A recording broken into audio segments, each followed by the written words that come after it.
Hello, magandang oras po sa inyong lahat. Magandang umaga sa lahat po ng aking mga tagapagsubaybay sa aking channel. Magandang umaga po. Meron po akong ipapakita sa inyong bato o mutya ng tagusan.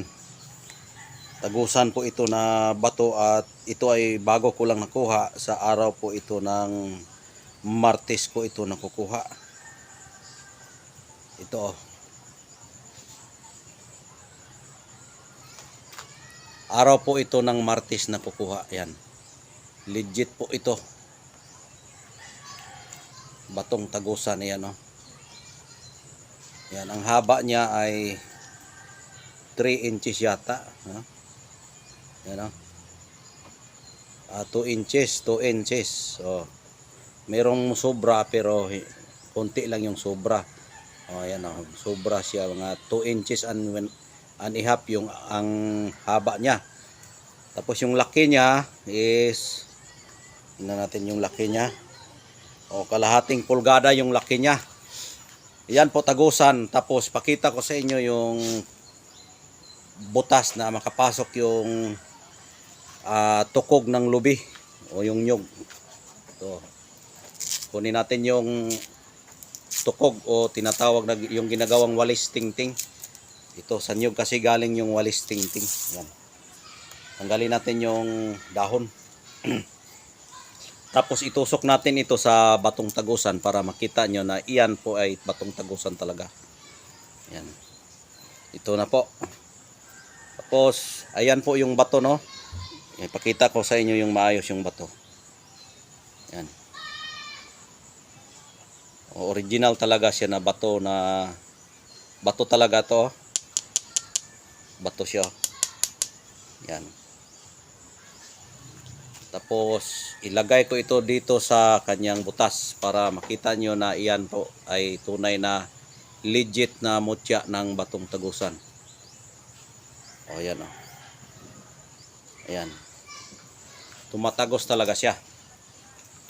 Sa nagtatanong po kung ano ang bisa nito, ang bisa nito ay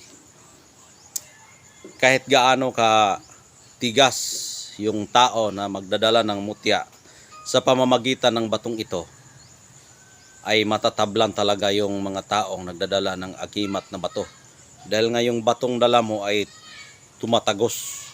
Kahit gaano pa kalakas yung power niya, kapag mayroon kang batong ganito, kaya mo siyang matablan dahil nga sa birtud nito ay nagdadala ng sumpa na siya ay tumatagos talaga siya.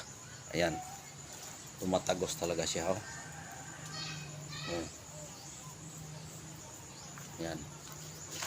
Ang paggamit nito, ikwintas mo lang, tapos lagyan mo ng lubid ito, yung maliliit lang, ganito lang kalaki, ganito, makasya yan dito.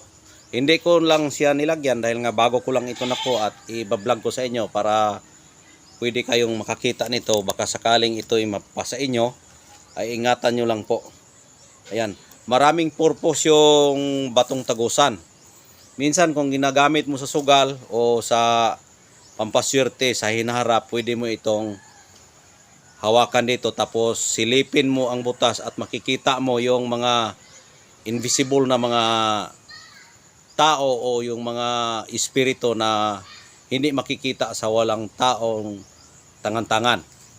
Ayan o. Ganunin lang. Halimbawa kung mayroon kang hindi makikita na mga kakabalaghan, silipin mo lang, ganon mo lang ayan makita mo talaga ayan makita mo yung butas niya, tingnan nyo yan, kapag silipin mo yan, makikita mo yan. Minsan ginagamit ito sa sugal. Tingnan mo lang dito kung ano yung manok na walang ulo. Yung manok na walang ulo, ayan, doon ka magpusta sa may ulo. Ayan. Silipin mo lang yan. Tapos tingnan mo yung manok na walang ulo. Huwag kang magpusta doon. Doon ka magpusta sa may ulo dahil nga ang sign po sa walang ulo, mamamatay yun. Pero sa niniwala lang po dito. Tapos kung hindi mo ito gamitin sa sugal, lagyan mo lang ito ng lubid, tali. Ipasok mo dyan. Tapos ikwintas mo ganon.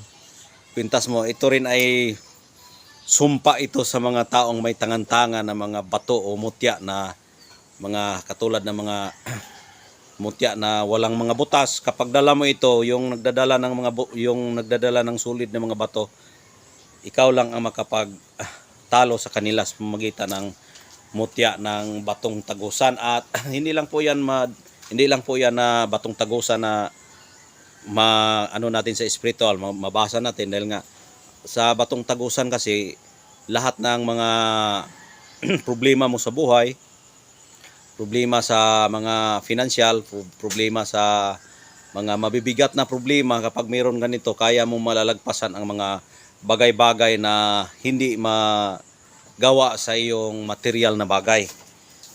Yung material na bagay kasi, ang ibig sabihin po yan, yung halimbawa na mayroon kang mga problema na may mga troubles o may mga trap na mga daanan, halimbawa kung ikay sundalo o kung ano pang mga meron sa inyo, diba, matrap ka sa daanan mo, ito lang ang dadalhin mo, makalagpas ka talaga, makadaan ka. Halimbawa may mga checkpoint, yung ano-anong meron dyan, pag meron ganito, malagpasan mo lahat yan, dahil hindi ka makikita ng nag-checkpoint kapag meron kang ganito. Ayan, sa mga nakakaalam po nito, maswerte po kayo kung makakaalam kayo na ganito ang bertod ng batong tagusan, dahil napakalakas po ang bertod ng batong tagusan. Ayan. Kaya maswerte po ang taong makatangan o makadala sa batong ito. Ayan po. Ayan. Original po siya. Ayan, bato siya. Yan po yung hitsura niya. Ayan.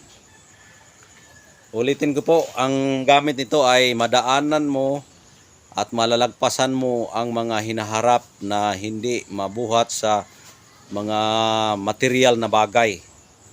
Ayan po, malalim po yung ating usapin sa spiritual. Hindi magawa sa material na bagay. Kapag mayroon ka nito, magawa mo ang iyong gagawin kapag mayroon kang batong lampasan. Yung mga batong lampasan, meron din po yan sa spiritual na salita, yung tinatawag nila na sator. Yung katulad ng sator, salita po yan na lampasan, yung lapos. Yung katulad ng tinit, tinit, yun, lapos yan. Kahit ganun, pag ganun-ganon ka, pag ganun-ganon, kung saan-saan ka mag-ikot-ikot, maglapos-lapos ka lang. Diretso-diretso, tuloy-tuloy lang yung agos ng yung buhay kapag meron ka nito. Ayan po yung gamit niya. Ang sator, aripo, tinit, opera, rotas, ito rin ang pwedeng magamit natin. Yan, sa spiritual na salita. Yan. Maganda ito. Yan po.